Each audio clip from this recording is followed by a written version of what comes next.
Good morning STTV students, I am Daljeet your Hindi teacher. Welcome to Hindi class. प्यारे बच्चों, हम पाठ नंबर 18 पढ़ रहे हैं, जिसमें हम पाठ का भाग नंबर 1 पढ़ चुके हैं। इसमें क्या कि हॉकी के प्रसिद्ध खिलाड़ी धनराज पिल्ले जी का इंटरव्यू जो विनीता पांडे ने लिया है उसके बारे में है। तो धनराज पिल्ले जो हॉकी के फेमस खिलाड़ी हैं वो अपने बारे में बता रहे हैं कि उन्होंने कैसे कामयाबी हासिल की। चलिए पाठ का भाग नंबर 2 रीड करेंगे। मैंने अपनी माँ को देखा कि उन्हें हमारे पालन पोषण में कितना संघर्ष करना पड़ा है।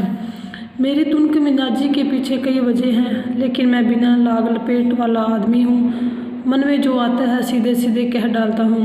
मैं बात को वो घुमा फिरा के नहीं कहते, जो बात होती है वो सीधे ही कह देते हैं और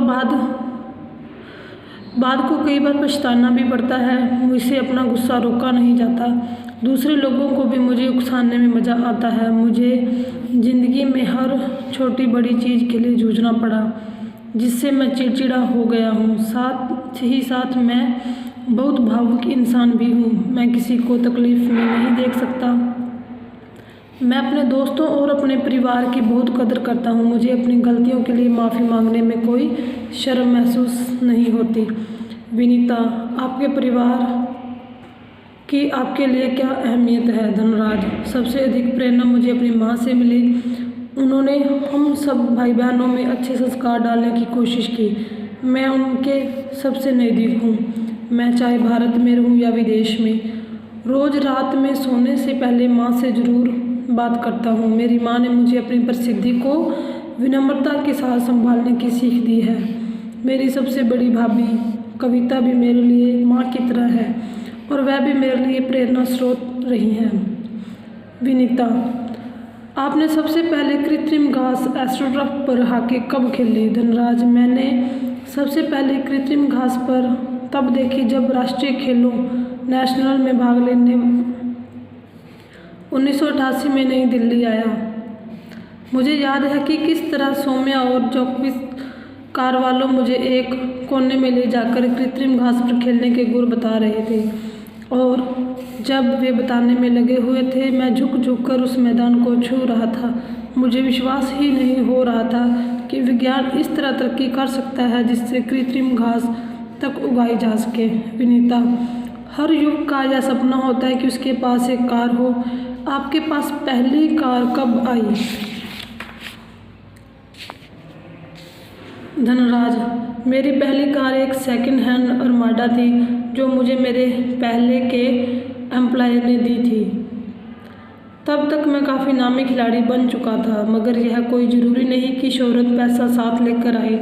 मैं तब भी मुंबई की लोकल ट्रेनों और बसों में सफ़र करता था, क्योंकि टैक्सी में चढ़ने की हैसियत मुझ में नहीं थी। मुझे याद है एक बार किसी फोटोग्राफर ने एक भीड़ से भरे रेलवे स्टेशन पर मेरी तस्वीर खींचकर अगली सुबह अखबार में यह खबर छाप दी कि हॉकी का सितारा पिल्ले अब भी मुंबई की लोकल ट्रेनों में सफ़र करता है।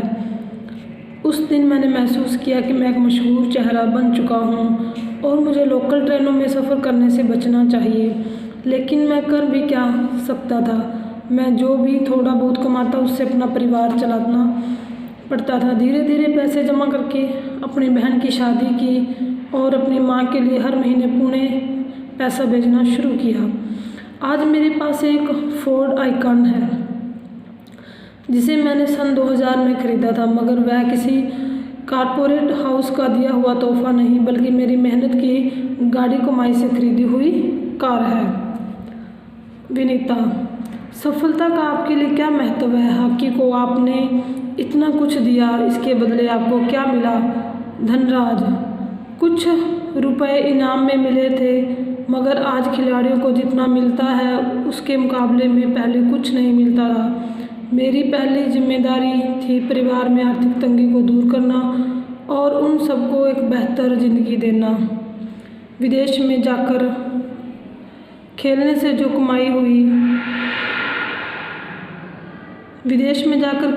कमाई हुई उससे मैंने 1994 में पुणे के भाऊ पाटिल रोड पर 2 बेडरूम का एक छोटा सा फ्लैट खरीदा। और छोटा ज़रूर है पर हम सबके लिए काफ़ी है। 1999 में महाराष्ट्र सरकार ने मुझे पवई में एक फ्लैट दिया। वह ऐसा घर है जिसे खरीदने की मेरी खुद की हैसियत कभी नहीं हो पाती। विनीता, सेलिब्रिटीज़ के साथ एक ही मंच पर बैठना कैसा लगता है? धनराज, बहुत अच्छा। जब हम राष्ट्रपति से मिले तब यह महसूस हुआ कि हम कितने खास हैं। हॉकी है जिसके चलते हर जगह प्रतिष्ठा मिली, यानी कि आदर सम्मान मिला। तो धनराज पिल्ले हॉकी के फेमस खिलाड़ी थे। तो आपने लेसन को बेटा अच्छे से रीड करना है। Thank you, have a nice day.